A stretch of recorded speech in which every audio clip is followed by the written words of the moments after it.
Boston is the capital of Massachusetts. It is the largest city in the New England state and is rich with history.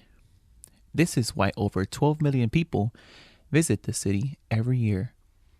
It is a very old city, founded in 1630 by English colonists fleeing religious persecution. The American Revolution, when colonists known as patriots fought for their independence from British, began in Boston with the Battle of Lexington. Other key events in the Revolution occurred in the city.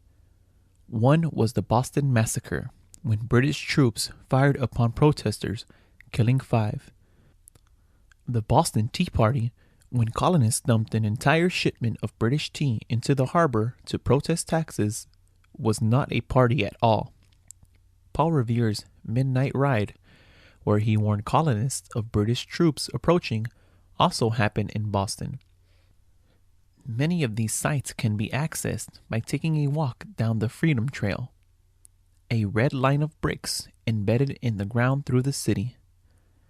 Boston is also a city of notable firsts. America's first public school was founded in Boston in 1635. Boston Common, where British troops camped during the American Revolution and where early colonists hanged people, is the oldest public park in the United States. Boston is also home to the oldest subway system in the United States. Like many cities in the United States, immigrants played a large role in its development. Irish immigrants who settled in Boston, for example, played a large role in both local and national politics. Boston also has a large active Puerto Rican community and Italian community. President John F. Kennedy and his family have ties to Boston. Boston is also well known for many colleges and universities that surround it. Some of the most famous are Harvard and the Massachusetts Institute of Technology. Boston attracts more than 350,000 college students from around the world. The American Revolution was a war of independence fought by those living in the 13 colonies of North America against Great Britain. Those living in the colonies were especially angry about taxes the British were forcing them to pay. People felt taxes were unfair because there was no colonial representation in the British Parliament. One tax was the stamp tax, which taxed printed materials such as newspapers. The colonists called this taxation without representation. Colonists who wanted freedom from English rule were known as patriots. Those who supported British rule were known as loyalists. Before full-scale war broke out, there were many acts of protest by patriots, like the Boston Tea Party, when Bostonians boarded British ships and dumped 342 chests of tea into the harbor because of tea tax. On April 19th, the first shots were fired in Lexington and Concord, Massachusetts, which officially started the war. Many people were involved in the struggle for independence. Benjamin Franklin, Thomas Jefferson, and John Adams worked together to write the Declaration of Independence. On July 4th, 1776, patriots declared themselves free.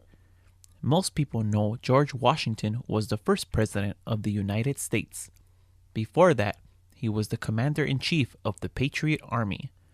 Most of the battles in the American Revolution were fought in the Northeast in places near Boston and New York. The British, known as Redcoats because of their red uniform jackets, had help from German mercenary soldiers called Hessians. Patriots had support from other Europeans. France entered the American Revolution on the side of the colonists in 1778. This helped force the British surrender at Yorktown, Virginia, in 1779. However, fighting would not formally end until 1783 with the Treaty of Paris, when Great Britain recognized the United States as an independent nation. The American Civil War happened from 1861 to 1865. The main cause was Southern states feeling that the U.S. federal government in Washington, D.C. should not have the power to tell them what to do. This was especially true about two issues: taxes and slavery. The Southern economy was based on agriculture, while the Northern economy was based on manufacturing. Southern crops like cotton were sold to factories, and then Southerners had to pay taxes on the finished goods sold back to them like clothing. Many Southerners felt this was unfair. Additionally, the agricultural economy in the South was reliant on the labor of enslaved Africans and their descendants. Many people, especially from the North, felt this was wrong and that slavery needed to be abolished. Southerners felt the abolitionists were threatening their way of life. 7 Southern slave states banded together, declared their secession, and formed the Confederate States of America. The government in Washington, D.C. and its army was known as the Union, since they were fighting to keep the country united. Abraham Lincoln was President of the United States during the Civil War. The President of the Confederate States was Jefferson Davis. The first battle was the Battle of Fort Sumter. During the war, President Lincoln issued the Emancipation Proclamation, which declared the freedom of slaves in the Confederate States of America. This action was supposed to show that Lincoln was still in charge of the entire United States. The Civil War was the bloodiest war fought inside of the United States. 620,000 were killed and millions more were injured. One of the bloodiest battles of the Civil War was the Battle of Gettysburg in Pennsylvania. 51,000 people from both sides died, more than in any other battle. The Civil War ended in 1865 when General Robert E. Lee of the Confederate Army surrendered. Fires are destructive. They also create changes. In 1871, a fire burned most of Chicago to the ground. Many people think the fire was started when a cow knocked over a gas lamp. Most of the city at the time was built of wood. This, combined with the famous Chicago winds and a drought, made the city burn down quickly. The fire lasted for 3 days. 100,000 people were left homeless, and at least 300 were killed. What was amazing was how quickly the city was rebuilt, eventually becoming the 3rd most populous city in the United States. The Great Boston Fire of 1872 created a property damage of $73.5 million, more than any other fire in the U.S. history. Most of downtown Boston and the financial district burned down in the fire that began in a warehouse basement. 30 people died, and thousands lost their jobs and their homes.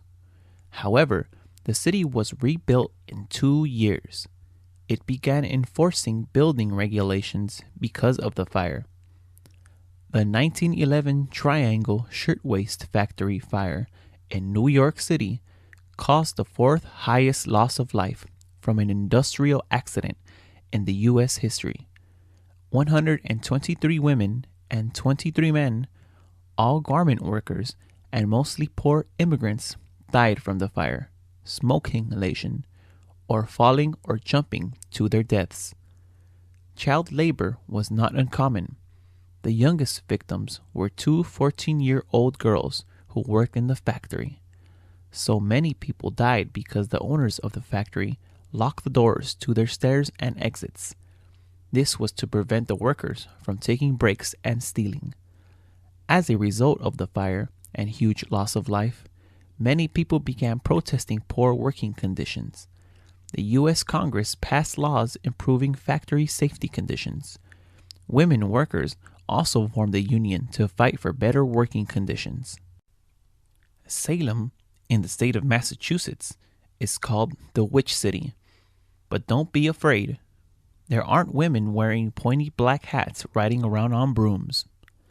The New England city is called the Witch City because of the infamous set of trials that happened there in 1692 to 1693.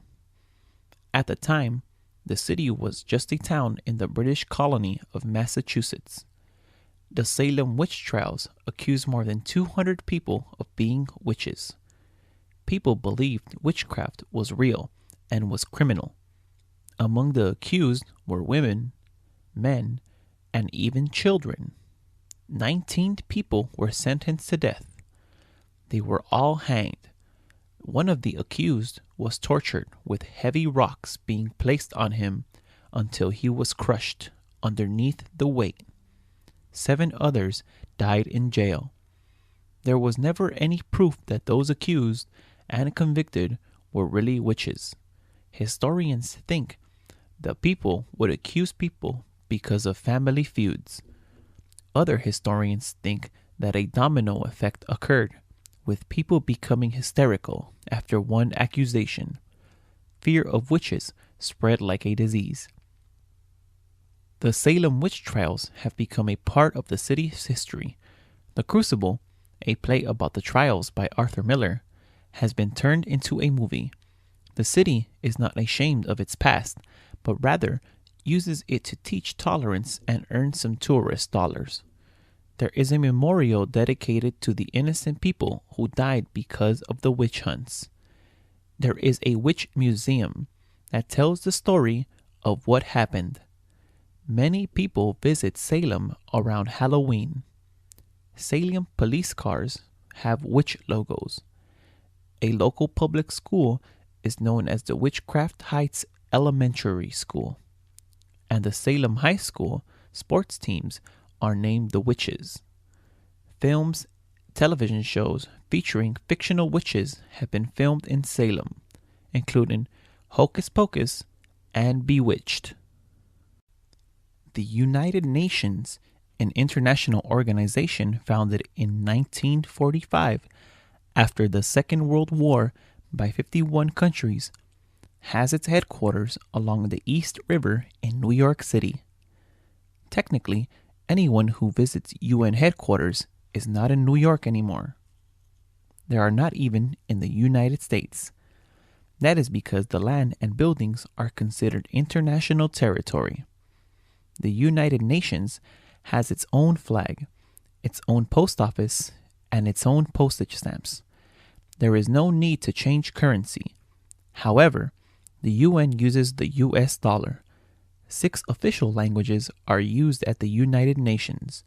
They are Arabic, Chinese, English, French, Russian, and Spanish. UN rules override the laws of New York City. This does not mean that people can commit crimes there and get away with it. There is no immunity to those who commit crimes there. The property where the United Nations now sits used to belong to a slaughterhouse. The current buildings were completed in 1952. The perimeter of the UN is lined with flagpoles, with the flags of all 193 UN member states and the UN flag. They are arranged in alphabetical order in English. Some may think it's great to be a neighbor to a peacekeeping agency like the UN. Many New Yorkers don't think so, though. Every time a dignitary like a president or a prime minister visits, streets are closed, making it hard to get around and to find parking. You don't need to be a diplomat to visit the UN, though.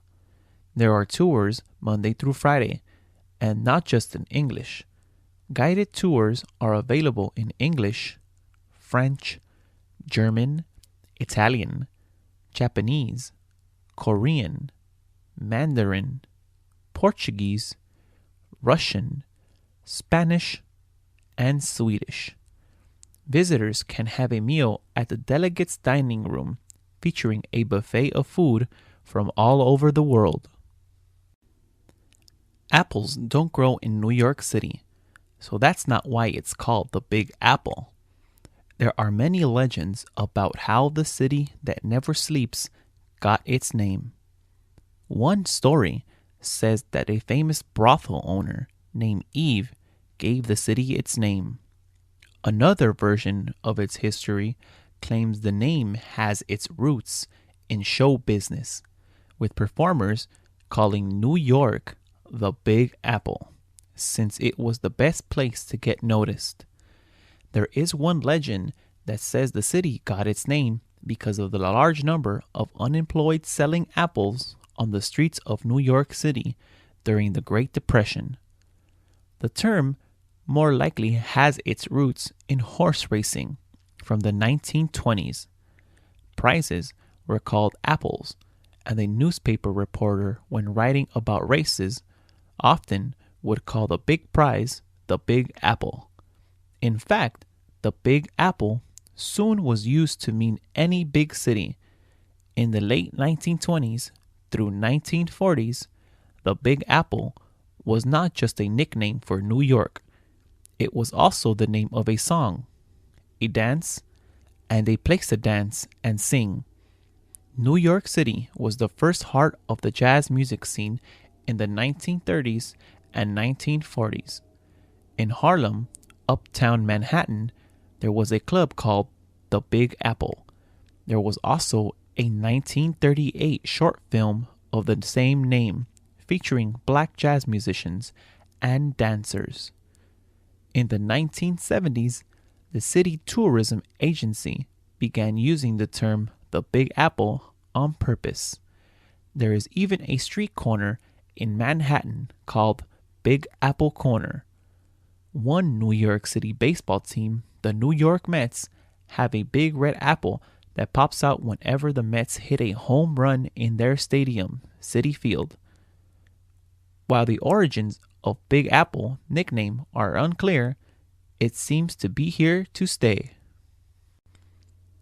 The original World Trade Center opened in New York City in 1973.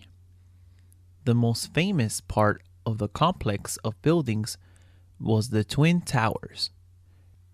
They were named because they were almost exactly the same. The only difference is that one had a tall antenna on the top. When they were built, the 1,368-foot tall buildings were the tallest in the world. Such tall buildings needed a way for people to travel in them. The towers had 95 elevators in total.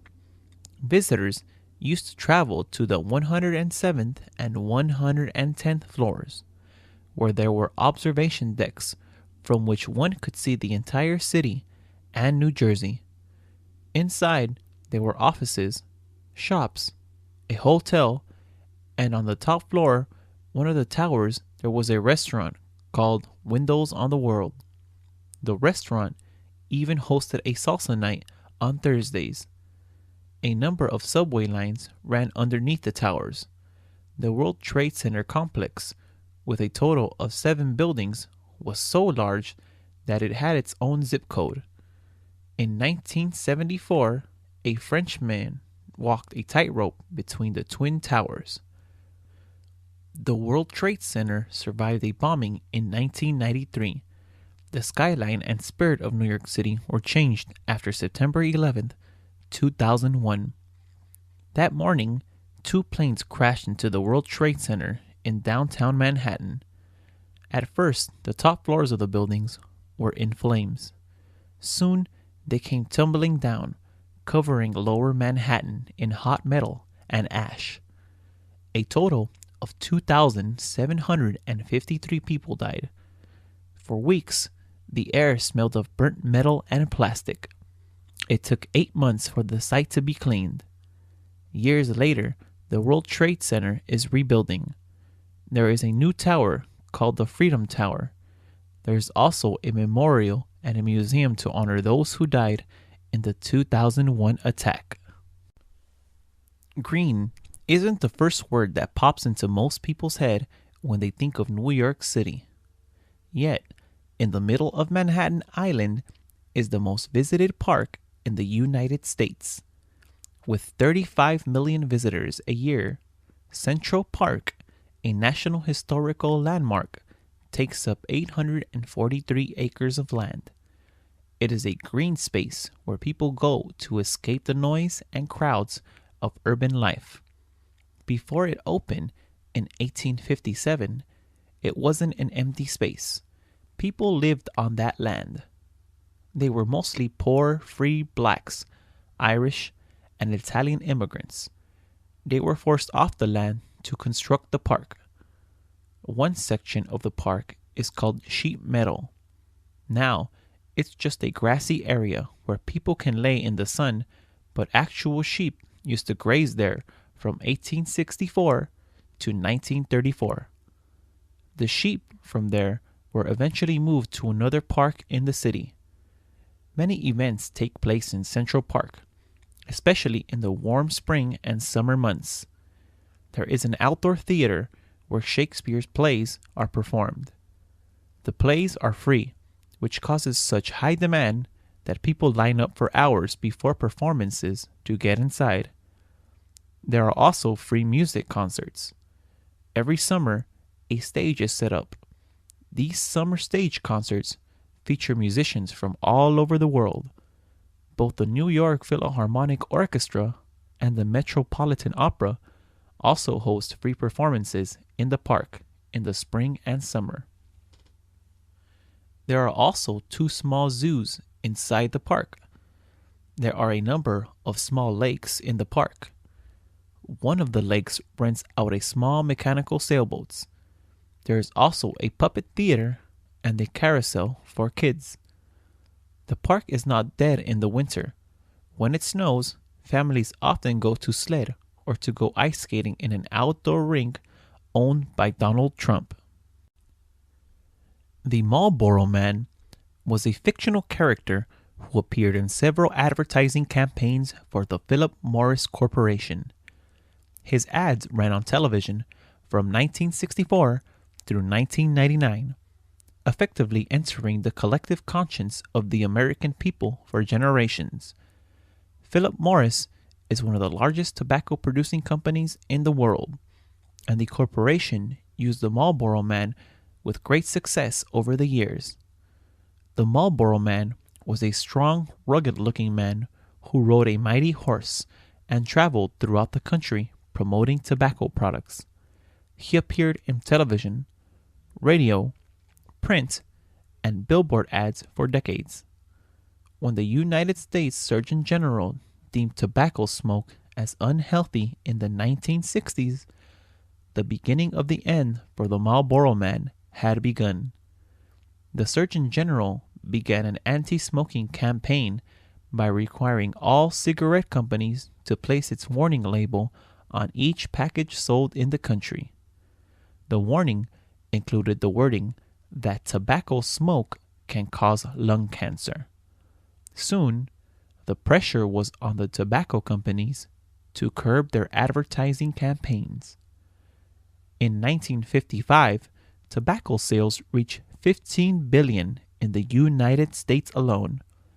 After the Marlboro Man was introduced to the American public, that total reached $20 billion. This increase was largely based on the Marlboro Man campaign. The company also started an advertising scheme by offering genuine Marlboro Man gear for sale. These commodities were of high quality that appealed to the outdoor type of person. The gear ranged from camping equipment, hats, to outdoor clothing. It was very successful in its time. This success came at a great expense though. 4 men who portrayed the Marlboro Man died of lung cancer, earning Marlboro cigarettes as the cowboy killer. The Marlboro Man is still popular in some parts of Europe and Japan, where smoking is still in vogue. The Beatles are an English group of musicians from Liverpool, England, that took America by storm with their appearance on The Ed Sullivan Show on primetime television. The group's first appearance was seen by more than 73 million viewers in February 1964, introducing the band to the American people. In the months to follow, the group became the biggest rock and roll band ever to hit the United States. The group's success opened the door for other British bands to make their way to America. Bands such as the Rolling Stones, The Who, The Kinks, and the Dave Clark Five were soon playing their music to American audiences. The Beatles were made up by four of the finest musicians to ever play rock music. Their lead singer was Paul McCartney and drummer Ringo Starr. Both still play to this day.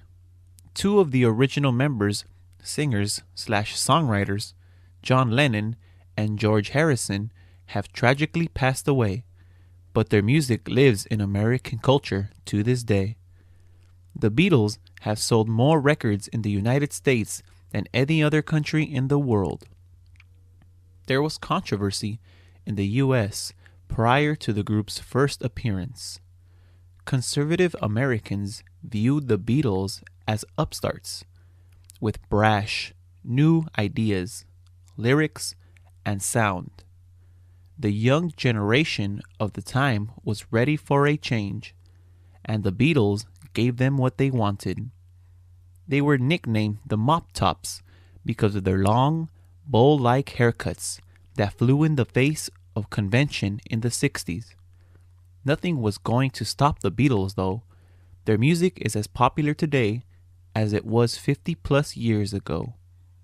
This February, the Grammy Awards presented a special telecast celebrating the 50th anniversary of the group's first appearance on The Ed Sullivan Show. The Griffith Observatory is a planetarium and an exhibit hall located in Los Angeles' Griffith Park. It features several astronomical displays and telescopes in the Hollywood Hills in the Los Feliz district of the city. The observatory was built on land donated by Griffith J. Griffith in 1896. Griffith was a Welsh-born philanthropist and mining tycoon who wanted to give the public access to a state-of-the-art observatory so it was free of charge to visitors. He felt common people should be able to enjoy the wonders of the universe and not be solely for the scientific community. Griffith donated 3,015 acres of land specifically to house the observatory that opened on May 14, 1935. During the first 5 days after the opening, the planetarium averaged more than 13,000 visitors a day. One of the major attractions was the Foucault pendulum that is designed to show the Earth's rotation, and the Zeiss reflecting telescope. The observatory has a striking view of Los Angeles and Hollywood, and the Pacific Ocean can be seen on clear days from there. In 2002, the planetarium was subjected to a $93 million renovation and expansion, which closed the museum for 4 years. After it reopened in 2006, the facility expanded underground with new exhibits, a cafe, a gift shop, and a theater. The Wilder Hall of the Eye section concentrates on the astronomical aspect of the observatory. It is where people can view the stars through the observatory's telescope and features an interactive exhibit that is very popular. The Amundsen Hall of the Sky is another popular attraction for viewing images in the night sky that are visible to the naked eye. The observatory frequently stages viewing nights when the public is invited to bring their own telescopes. It is open daily and remains free of charge. The United States is a country that has people from all over the world. Not only do many people speak different languages, many people practice different religions. Most people in the U.S. identify as being Christian, but only half of those people attend church on a regular basis. The second most popular religion is Judaism. The third most common religion in the U.S. is Islam. Other religions practiced in the U.S. include Hinduism and Buddhism. About 20% of all people in the U.S. say they don't practice any religion. One of the founding principles of the United States is religious freedom, which means people can practice whatever religion they want without being discriminated against. This is even guaranteed in the U.S. Constitution. This is one reason why the United States has no official religion. Because there are so many different religions in the United States, there are many different types of houses of worship. Christians attend churches. Jews and Hindus attend temples. Muslims attend mosques.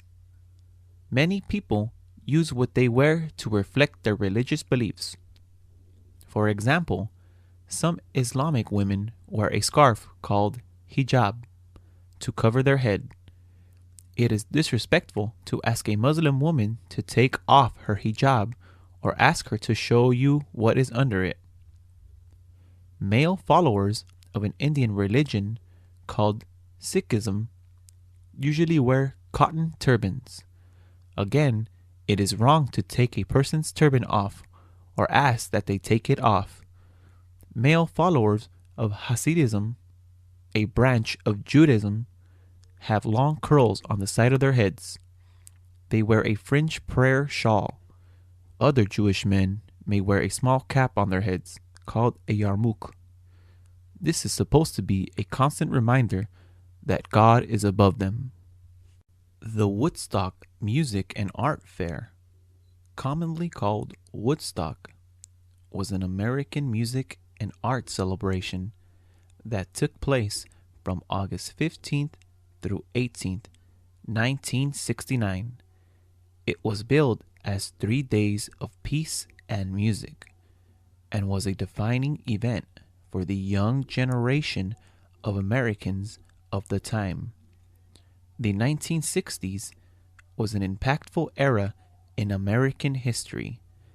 Many of the events that took place during those controversial 10 years profoundly affect modern American society today. The war in Vietnam was raging in the 60s, and the popular president, John F. Kennedy, was assassinated in 1963. These are just two of the events that define the decade. There were many more historic events during that era that deeply divided the country. Woodstock was designed to show how the young generation can coexist with the older generation of Americans living in harmony with one another. Although the event did not occur in the town of Woodstock, New York, the city has become synonymous with the celebration. More than 400,000 young people gathered at the dairy farm in the small town of White Lake, New York, to witness music history in the making. Rolling Stone magazine listed the event as one of the 50 moments that changed the history of rock and roll. Some of the biggest names in rock history performed at the 3-day event, including The Who, The Grateful Dead, Janis Joplin, Jefferson Airplane, and the late Jimi Hendrix. In all, 32 acts performed at the outdoor festival, and it was free charge to all. 2 soundtracks were released in the following 2 years. Both albums featured the live performances with introductions. The documentary film Woodstock was released in 1970 and received an Oscar in the Academy Award for Feature Documentary category. It was also deemed a culturally significant by the United States Library of Congress. The United States Department of Veteran Affairs, more commonly known as the Veterans Administration, is an organization dedicated to provide services for all veterans of the U.S. military. It was formed in July 1930 and today employs approximately 280,000 people at hundreds of its offices throughout the U.S. Its annual budget for the 2014 fiscal year is nearly $153 billion, making it one of the largest government agencies in existence today. The department is broken into three main subdivisions. It consists of Veterans Health Administration, the Veterans Benefits Administration, and the National Cemetery Administration. The VA Health Administration is responsible for providing veterans with all health care issues, while the Benefits Administration is designed to help veterans in areas such as guaranteed home loans, insurance vocational rehabilitation, and educational benefits. The National Cemetery Administration provides burial and memorial benefits and is entrusted with the maintenance of the VA's cemeteries. The VA has served U.S. veterans from several wars, beginning with survivors of World War I. It has continued the tradition of serving former military members by providing services for those veterans who need help readjusting to civilian life. Many of these veterans, especially those who saw combat during their time in the military, are in need of basic medical services for wounds suffered in conflicts. This was the original concept for the creation of the VA. Since that time, the VA has expanded greatly and now provides additional services such as educational benefits and home buying assistance. It also helps those veterans who had become homeless after their service to their country ended. There are approximately 30 million military veterans living in the U.S. today. That number represents nearly 10% of the population of the country today. One of the most impactful television series ever to run on American TV was Married with Children. The show aired on the Fox channel for 11 years, and many believe it was responsible for keeping the news station alive during the early years. In 1987, commercial TV in the United States was dominated by the Big Three: the American Broadcasting Company, ABC, the National Broadcasting Company, NBC, and the Columbia Broadcasting Company, CBS. When the Fox channel appeared on the scene, few people gave it much chance to survive in the face of its stiff competition, but Married with Children changed all that. The show followed the exploits of a dysfunctional family that lived in a fictional suburb of Chicago. The main character was the father, Al Bundy, who was a lovable loser living with his self-centered wife and bratty kids. Together, the family makes Al's life miserable as he stumbles and fumbles his way through life. Al works as a shoe salesman that pays very little and has little chance of promotion. Al is an endearing character who gained the adoration of the American public for many years. The actor Ed O'Neill, who played Al, said that people still approach him to this day calling him Al or Mr. Bundy. O'Neill also said that playing the character for so many years made it difficult for him to find work once the series ended because people associated him with Al. One of the things that made the show so popular is that no subject was off limits to the writers. It was a controversial show that dealt with controversial subjects. Many people boycotted the show because of its racy content, but Fox continued on. The show has cultivated a cult-like following that began in the 80s and continues today. One of the most recent social changes taking place in the United States and in the world is social networking. Social networking in itself is not a new development. These types of groups have been in existence for at least 150 years, and probably longer than that.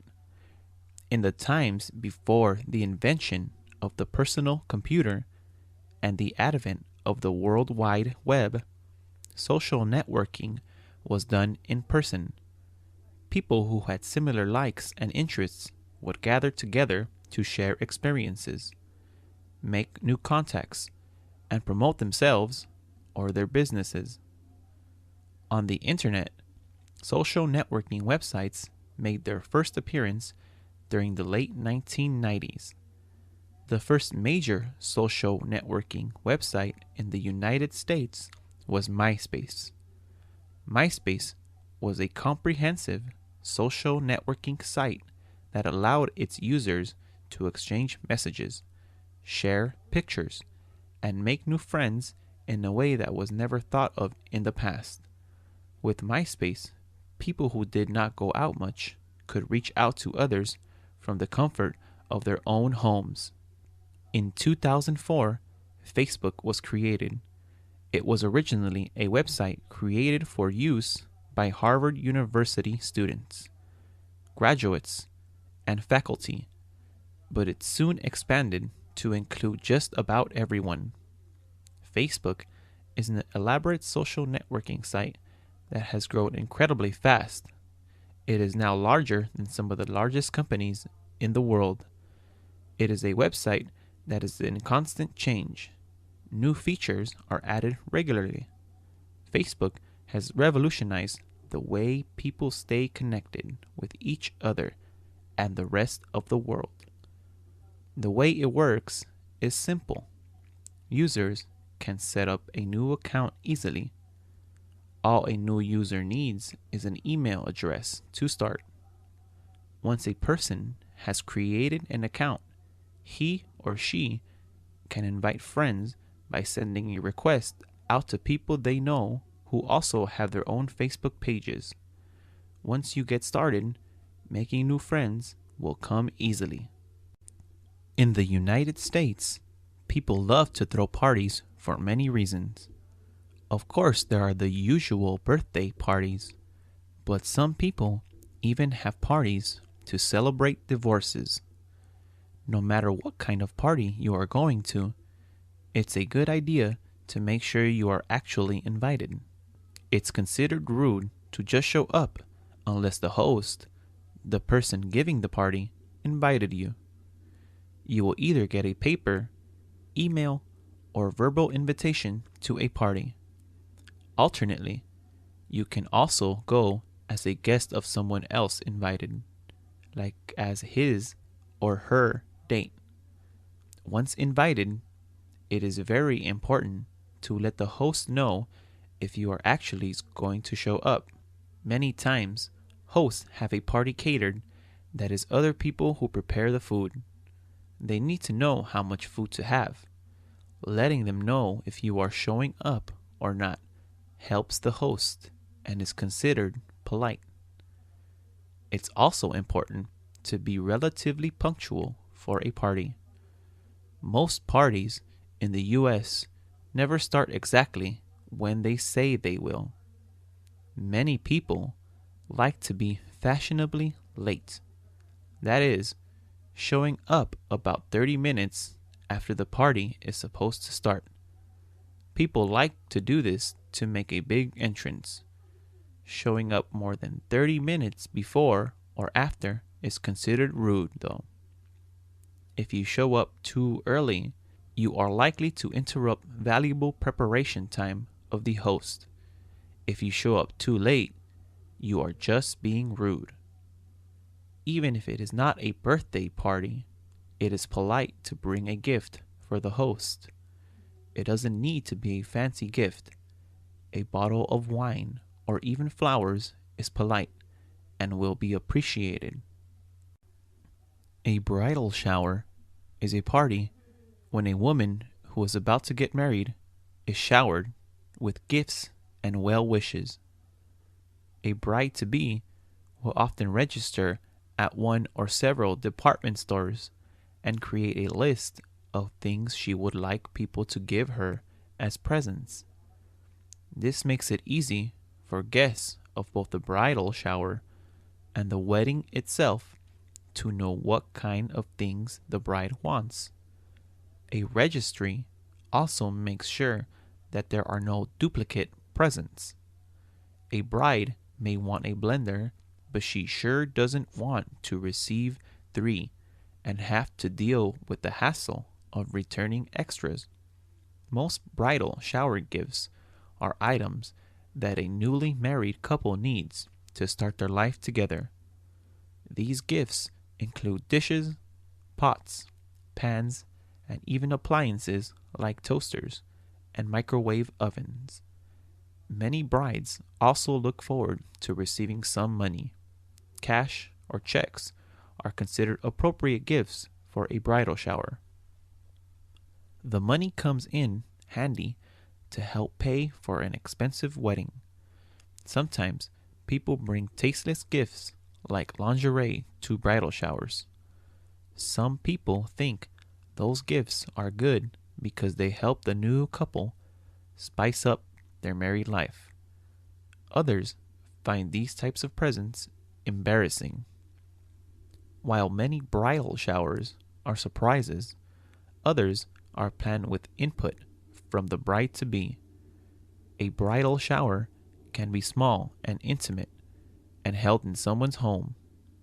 It can also be a larger affair held at a restaurant or a catering hall.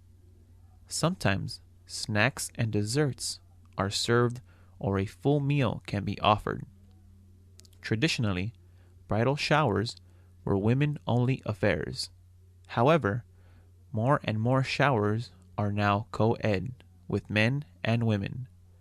Traditionally, men are not invited to bridal showers, but now more showers include men and the groom-to-be. Like many parties in the U.S., there would be no dancing at the bridal shower, just eating and people chatting. Some bridal showers even have games. While many women are involved in planning their bridal showers, a baby shower usually comes as a complete surprise. A baby shower is a party where a pregnant woman is showered with gifts and good wishes. A baby shower is usually given by a close female friend or relative of the mother-to-be.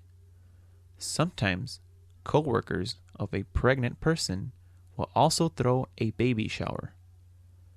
The baby shower is usually given when the mother-to-be is between 6 and 9 months pregnant. Sometimes, though, because predicting the due date of a baby isn't always exact, a baby shower can happen after the baby is born. A baby shower can be held in someone's home or outside, like in a restaurant or a catering hall. Traditionally, only women are invited to a baby shower. However, more and more baby showers are also including the father-to-be. Like with a bridal shower, a mother-to-be will often register a wish list of things she wants at one or several stores. This list usually consists of things the mother wants for her baby, including clothes, diapers, and even furniture like high chairs and cribs. This way, friends and family members can go to the store and buy something from the list. Registering helps make sure that there aren't repeat items like 30 bottles when a new mom only needed 15. Some baby showers also feature a paper mache wishing well. This is not just for decoration. People can put cards inside with wishes for the new baby and mom. Most of these cards also contain money or gift cards to help the mom-to-be buy whatever else she needs for the baby. Sometimes there are games at a baby shower. In one game, everyone guesses the due date of the baby. Another game has people taste baby food and guess the flavor.